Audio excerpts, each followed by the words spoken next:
Korea Selatan serobot. KFA culik gelar tuan rumah usai AFC usir Indo, Irak, Cina.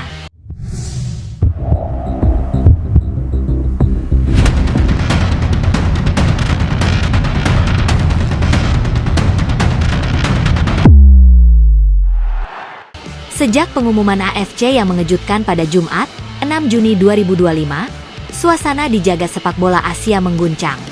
Federasi Sepak Bola Asia, AFC, secara resmi mencabut status tuan rumah yang sebelumnya ditugaskan kepada Indonesia, Irak, dan Cina untuk putaran final kejuaraan Asia 2027. Lalu, menyerobot hak tersebut kepada Korea Selatan.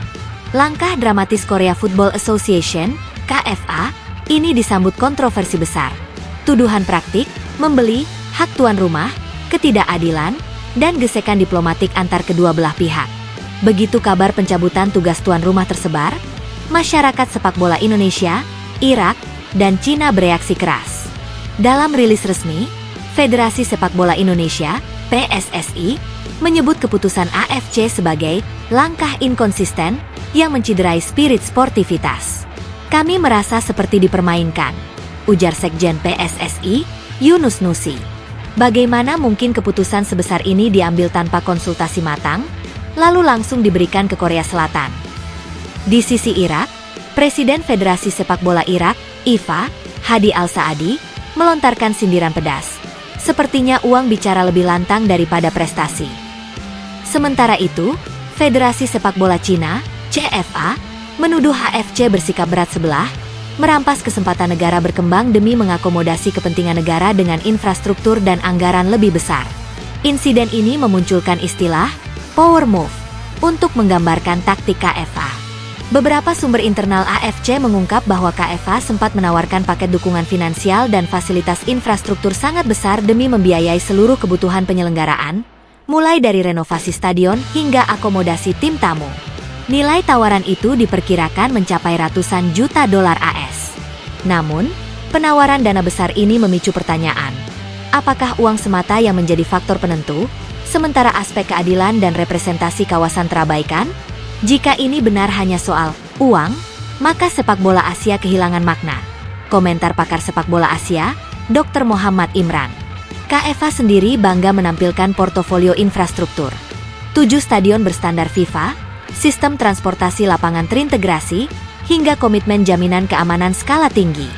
Stadion Olimpiade Seoul, Stadion Suwon, dan Stadion Daegu disebut-sebut siap menampung hingga lebih dari 60.000 penonton. Lengkap dengan teknologi VR canggih dan kursi pintar berpendingin. Semua sudah siap, tinggal tanda tangan kontrak, ujar Jang Min-soo, Direktur Operasi KFA. Menurutnya, ini merupakan kesempatan langka bagi sepak bola Asia untuk menggelar turnamen dengan level pelayanan dan kenyamanan tertinggi. Di dunia maya ikut meramaikan Twitter dan Weibo. Netizen Indonesia dan Irak menyerukan boikot siaran, sementara penggemar Cina menuduh AFC jual beli slot tuan rumah. Meme dan parodi, KFA penculik gelar, pun viral. Menampilkan ilustrasi kartun berbendera Korea Selatan yang mencuri bola Piala Asia dari tangan wakil-wakil negara lain. "Kalau begini caranya, kita segera saja tawarkan uang lebih besar," sindir salah satu pengguna Twitter. Menyikapi gelombang kritik, AFC menghimbau semua pihak menahan diri sampai rapat resmi digelar. AFC merespons kegaduhan dengan mengundang perwakilan PSSI, IFA, CFA, dan KFA untuk rapat darurat di Kuala Lumpur pada Senin, 9 Juni 2025. Agenda utama, mengurai detail keputusan cabut tugas tuan rumah, klarifikasi kriteria penunjukan, serta pemungutan suara ulang bila diperlukan.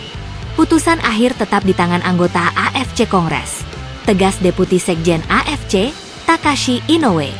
"Kami bertekad memastikan transparansi dan keadilan, sekaligus menjaga kelangsungan turnamen." Di balik isu olahraga, dinamika politik kawasan ikut memanas.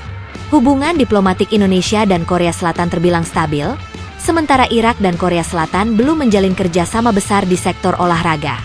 Cina, di sisi lain, memiliki rivalitas dagang dengan Korea Selatan.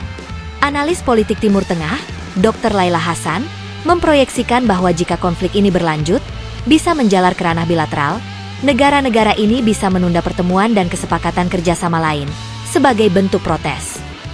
Tekanan diplomatik juga berpotensi mempengaruhi sponsor-sponsor besar regional. Hal serupa dialami Irak dan Cina. Jadwal kompetisi lokal, pemusatan latihan, hingga manajemen supporter terancam berubah.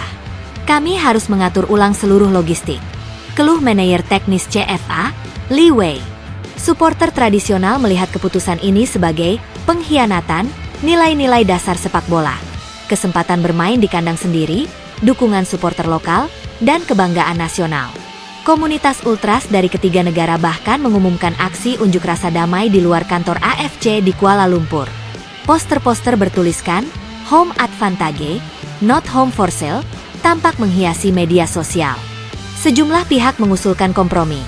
Penyelenggaraan sistem ganda, di mana beberapa pertandingan tetap diadakan di Indonesia, Irak, dan Cina. Sementara laga-laga utama yang membutuhkan kapasitas besar bisa dialihkan ke Korea Selatan. Model hybrid ini dianggap menawarkan keseimbangan, menghormati hak lokal sekaligus memanfaatkan fasilitas megah KFA. Ini win-win solution, kata Dr. Imran. Tak perlu semua atau tidak sama sekali. Dengan tenggat waktu yang makin mendekat, turnamen dijadwalkan bergulir Januari 2027. Semua mata tertuju pada rapat AFC Kongres.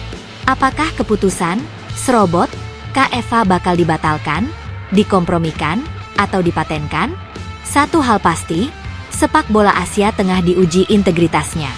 Bagaimanapun hasilnya, gelombang peristiwa ini menegaskan bahwa di era modern, olahraga dan diplomasi tak bisa dipisahkan. Satu tendangan keputusan dapat memicu reaksi berantai, dari tribun stadion hingga koridor kekuasaan.